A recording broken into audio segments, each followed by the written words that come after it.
Assalamualaikum warahmatullahi wabarakatuh. Ketemu lagi dengan Kak Cita di pembelajaran online bimbingan belajar strategis. Kali ini Kak Cita akan bahas tentang koloid. Nah, koloid ini adalah materi kelas 11 SMA, yaitu kimia ke-7. Nah, kira-kira sudah siap ya adik-adik ya? Oke. Tahukah kamu apa itu koloid? Tahukah kamu ternyata susu, santan, mayones, kecap, saus, nah itu termasuk ke dalam koloid.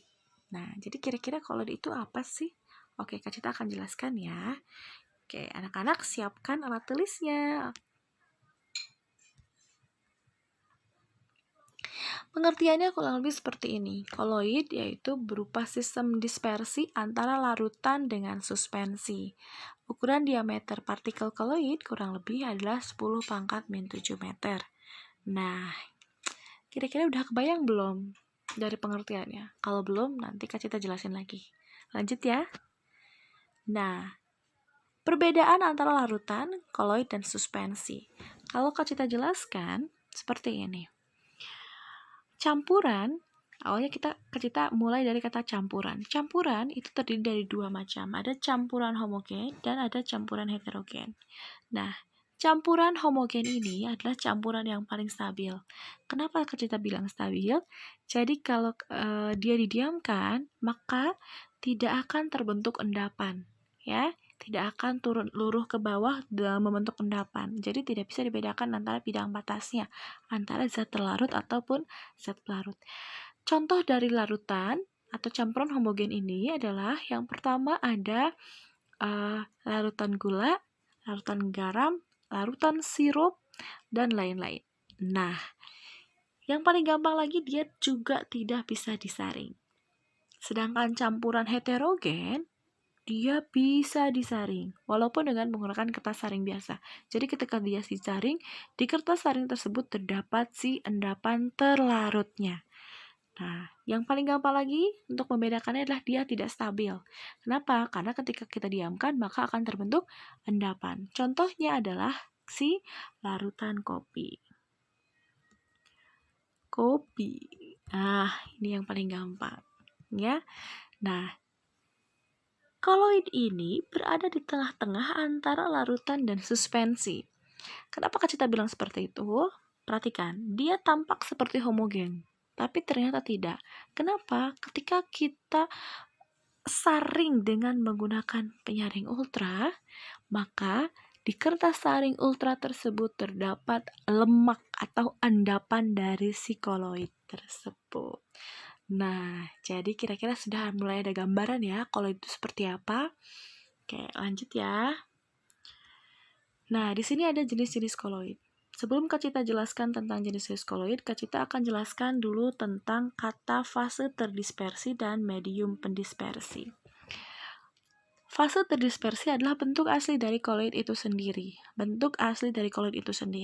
Sedangkan medium pendispersi adalah media atau koloid tersebut didispersikan dalam bentuk apa sih ke indera kita? Nah, kira-kira seperti itu. Contoh, misalkan bentuk aslinya gas. Ya, bentuk aslinya gas, tapi kita melihatnya dalam bentuk cairan. Namanya adalah buih. Ya, biasanya suka ada di sungai seperti itu ya, sungai yang tidak bersih ya.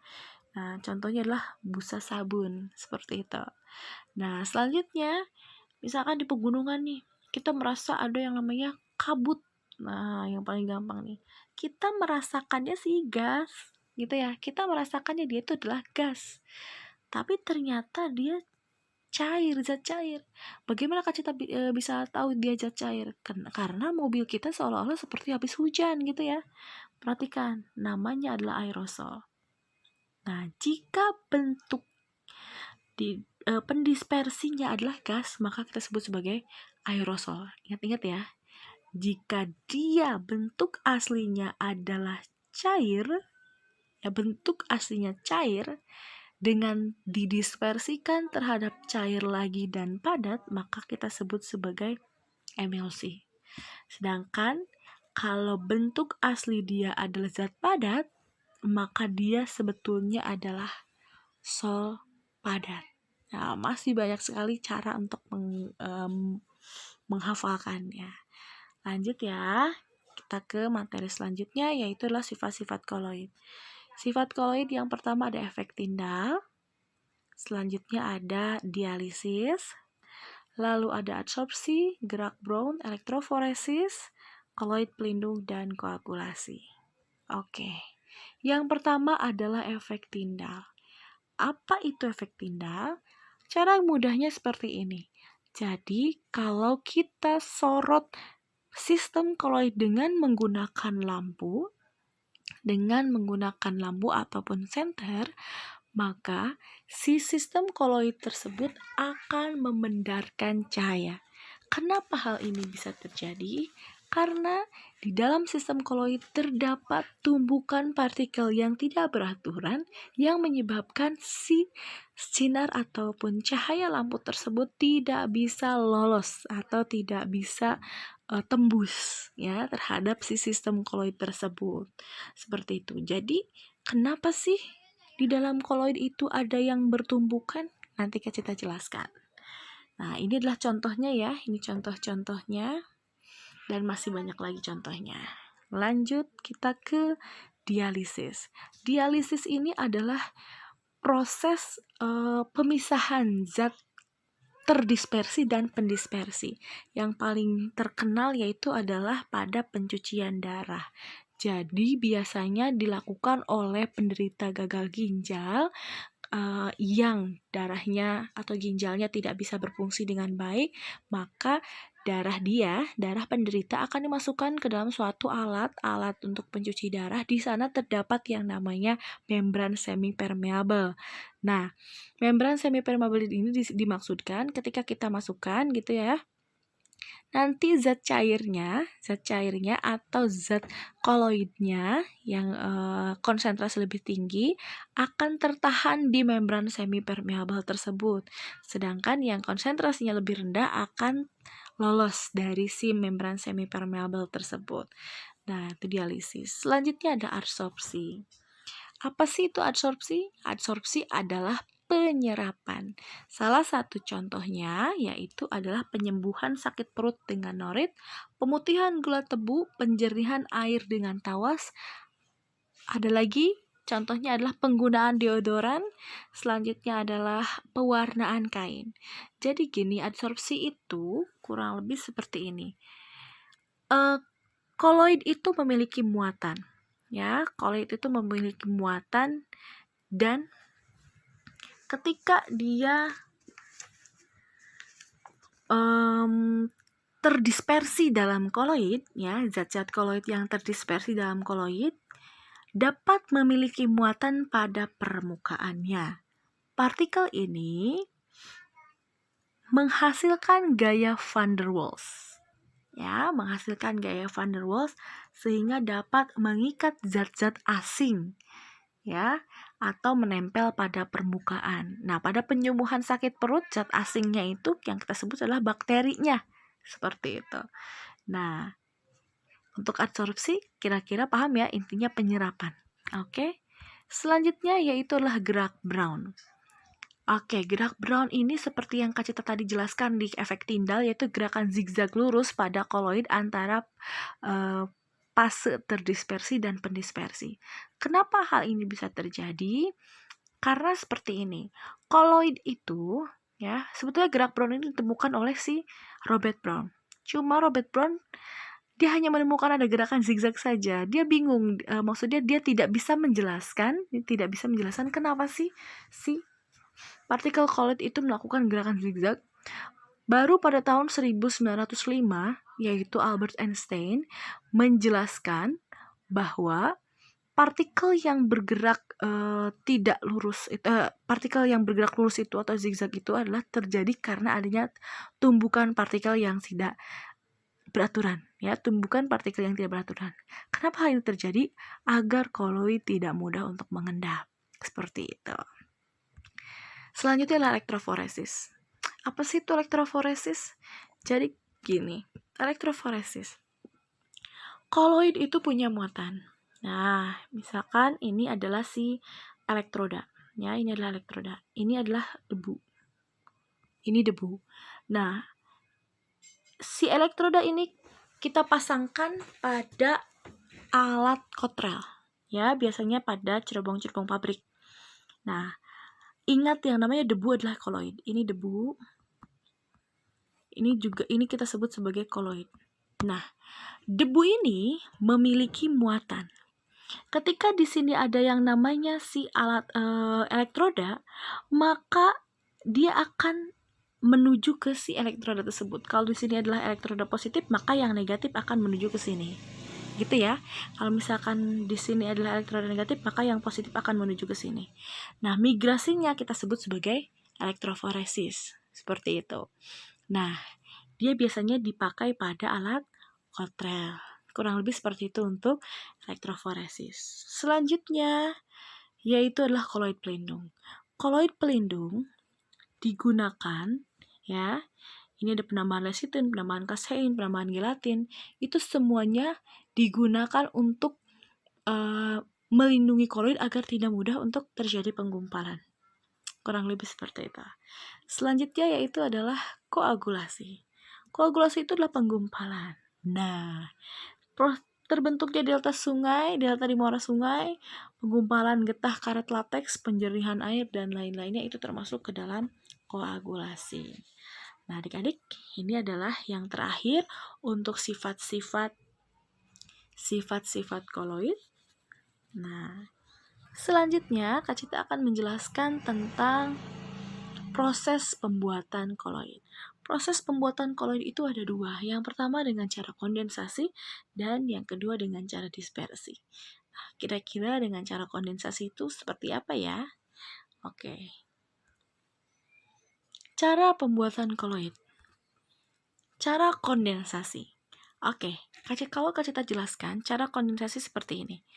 Jadi, kondensasi adalah mereaksikan dua buah pereaksi atau lebih yang fasenya lebih kecil atau fasenya lebih seperti gas, seperti larutan atau aqueous atau liquid ataupun ion gitu ya.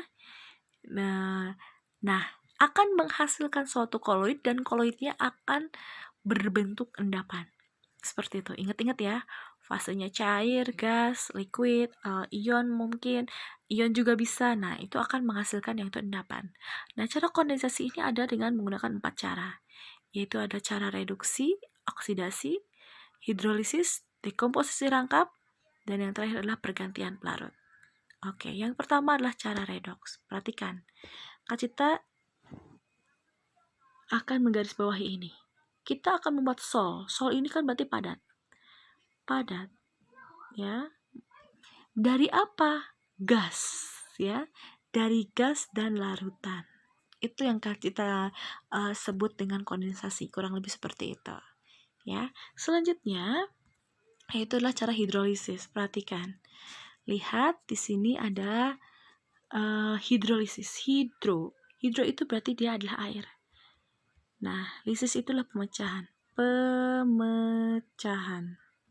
Ya, pemecahan dengan menggunakan air. Perhatikan dia fasenya. Aqueous dan liquid, ya, dan solid, ya. Dia akan menghasilkan solid seperti itu. Oke, selanjutnya yaitu ada si pembuatan sol. Nah, kita garis bawahi lagi sol. Kita mau bikin zat padat gitu ya. Nah, dengan cara mengalirkan gas dan asam arsenit encer, ya, dia akan menghasilkan zat padat juga, seperti itu. Selanjutnya, yang terakhir yaitu adalah pergantian pelarut. Perhatikan, kita juga akan membuat sol belerang. Ini adalah padatan juga. Dari apa? Dari larutan dan alkohol serta air. Oke, untuk kondensasi, kira-kira ada yang tanyakan? Lanjut ya. Oke, selanjutnya adalah cara pembuatan koloid dengan cara dispersi. Nah, dispersi ini ada 3 cara. Yang pertama dengan cara mekanik, yang kedua dengan peptisasi, yang ketiga adalah dengan cara busur Bredig. Nah, dengan cara mekanik, Jadi kurang lebih seperti ini dengan cara mekanik. Nah, bisa mengecilkan atau membuat partikel koloid dengan cara menghaluskan dan menggerus dengan menggunakan lumpang dan alu seperti ini. Bisa juga direbus ya, ataupun dihaluskan ya, dimatangkan. Nah, itu seperti itu adalah dengan menggunakan cara mekanik. Selanjutnya ya, peptisasi, pembuatan koloid aluminium hidroksida larutan yang bersih ALOH ditetesi dengan asam klorida. Jadi kalau peptisasi ini ditetesi oleh suatu zat ya, ditetesi zat sehingga terbentuklah koloid. Ya, akan terbentuk koloidnya berarti dalam bentuk aluminium klorida, dan dia akan membentuk padatan seperti itu. Dan yang terakhir yaitu adalah si cara busur Brady. Koloid logam dibuat dengan cara mencelupkan kedua kawat Ag atau Au ke dalam air, kemudian dialiri arus listrik dan ujung-ujung logam disentuhkan sehingga terjadi loncatan muatan listrik. Nah, itulah untuk cara dispersi. Jadi kalau dispersi lebih ke alat ya, alat ataupun suatu zat. Nah, seperti itu. Selanjutnya, Kak Cita akan jelaskan, Kak Cita akan bimbing untuk menjawab gacoannya. Perhatikan. Oke, lihat di sini ada perbedaan nomor 3 ya, perbedaan antara sistem koloid dengan suspensi. A, koloid tidak dapat disaring menggunakan kertas saring. Koloid bisa disaring nggak dengan menggunakan kertas? Suspensi tidak. Jelas suspensi bisa ya, ini salah. Ukuran partikel koloid 10⁻⁹. 10⁻⁹ ini adalah larutan ya, ini salah ya. Karena kalau misalkan si koloid ini 10⁻⁷. Jumlah fase koloid ada 2, sedangkan suspensi hanya 1. Suspensi justru yang 2. Ini salah ya. Koloid umumnya bersifat stabil. Nah, sedangkan suspensi tidak. Berarti jawabannya yang D. Lanjut ya. Oke.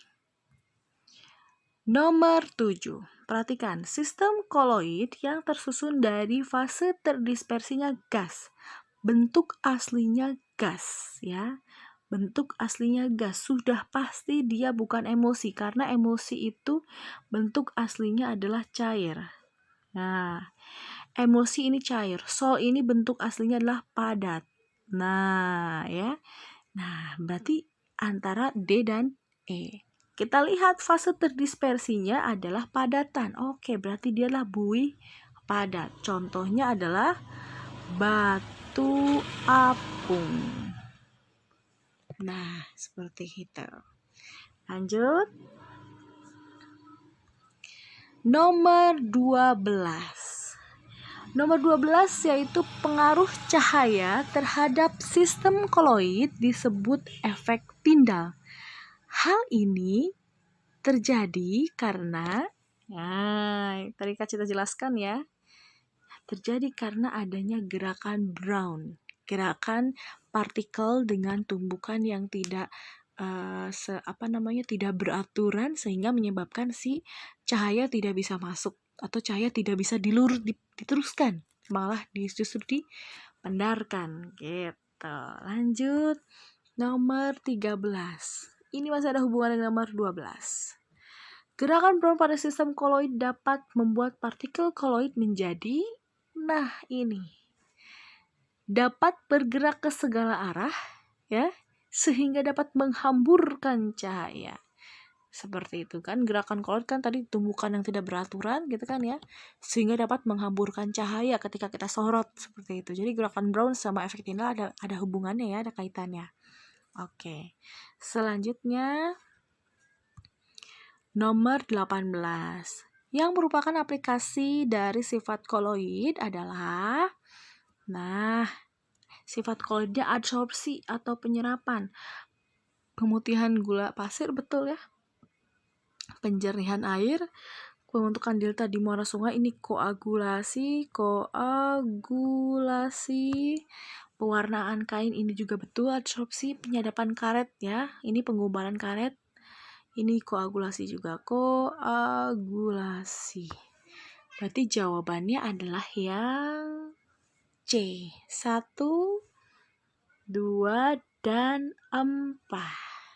Oke, lanjut. Nomor 22, pembuatan koloid berikut adalah tergolong dengan cara dispersi. Perhatikan, dispersi ya. Nah, pembuatan sol belerang, ini padatan dari gas dan larutan. Ini pasti konden. Ya. Nah, pembuatan sol, ini padat. Mereduksi dengan larutan garam, ini pasti konden juga. Ya, pembuatan sol FeOH 3 kali diberi dengan FeCl ini. Nah, ini juga kondensasi. Ya, ini dengan cara redoks ya. Ini redoks, ini kondensasi juga. Kondensasi.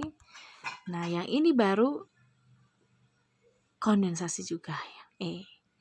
Berarti yang jawabannya yang B. Dengan cara memanaskan amilum ya. Tadi direbus ya atau digerus, dihaluskan. Nah, itu ya cara dispersi. Nomor 24. Koloid AgCl dapat dihasilkan dengan cara melarutkan AgNO3 dan larutan HCl encer. Nah, proses pembuatan ini dengan cara mekanik kah? Apakah dengan cara mekanik? No, ya, tidak digerus, tidak direbus gitu kan. Dengan cara redoks, tidak, karena tidak terjadi perubahan biloks. Ya, dengan cara hidrolisis juga tidak, karena tidak ada air. Pergantian juga tidak, karena tidak ada air ataupun alkohol ataupun pelarut yang lainnya. Maka jawabanlah yang C. Oke. Nah, adik-adik, sudah selesai ya.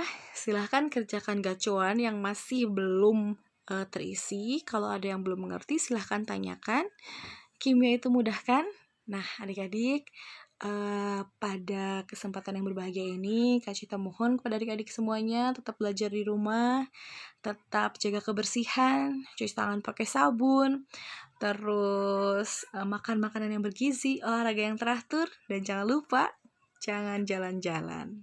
Oke. Assalamualaikum warahmatullahi wabarakatuh.